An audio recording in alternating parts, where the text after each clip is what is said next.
नाशिकमधून उद्धव ठाकरेंच्या fire brand नेत्यानं थेट पीएम मोदींच्या हिंदुत्वालाच ललकारलं। पंतप्रधान मोदी यांच्या विरोधात गुजरातमध्ये जाऊन टीका केल्याने पंतप्रधान मोदी अस्वस्थ झाले असावेत, यातूनच त्यांनी राजकीय ईर्षेने ही कारवाई झाली आहे।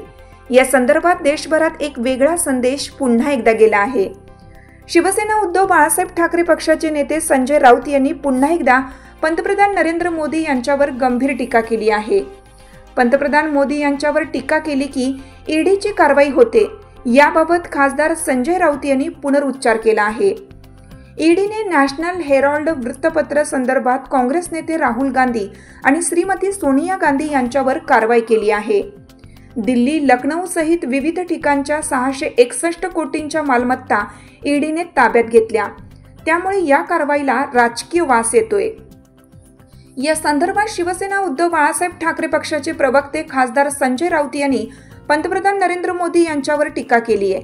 काँग्रेसचे राष्ट्रीय अधिवेशन नुकतेच अहमदाबाद येथे झाले। या ठिकाणी राहुल गांधी यांनी पंतप्रधान मोदी यांच्यावर गंभीर टीका केली होती, त्यामुळे ही कारवाई झाल्याचे राऊत म्हणाले। पंतप्रधान मोदी यांच्या विरोधात गुजरातमध्ये जाऊन टीका केल्याने पंतप्रधान मोदी अस्वस्थ झाले असावेत, यातूनच त्यांनी राजकीय ईर्षेने ही कारवाई झाली आहे। या संदर्भात देशभरात एक वेगळा संदेश पुन्हा एकदा गेला आहे। राजकीय सुडाच्या कारवाईला जनता चांगली ओळखून आहे। देशाचे पहिले पंतप्रधान पंडित जवाहरलाल नेहरू यांनी स्वातंत्र्यपूर्व काळात नॅशनल हेराल्ड हे वर्तमानपत्र सुरू केलं होतं। त्याचा ऐतिहासिक संदर्भ देखील भाजप विचारात घ्यायला तयार नाही, केवळ टीका झाली म्हणून राजकीय सुडापोटी कारवाई केली।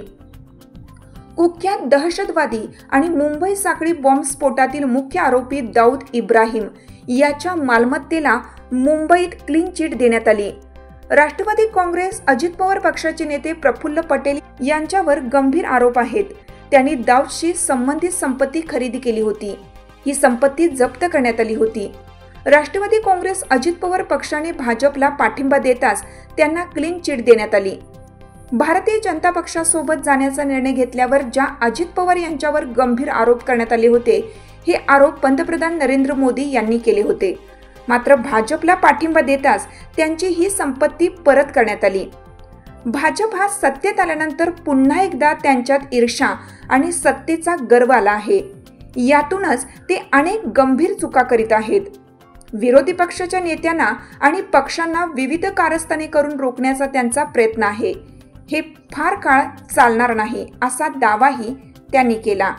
लोकमान्य न्यूजसाठी संचालक लक्ष्मीकांत शिंदे, नाशिक।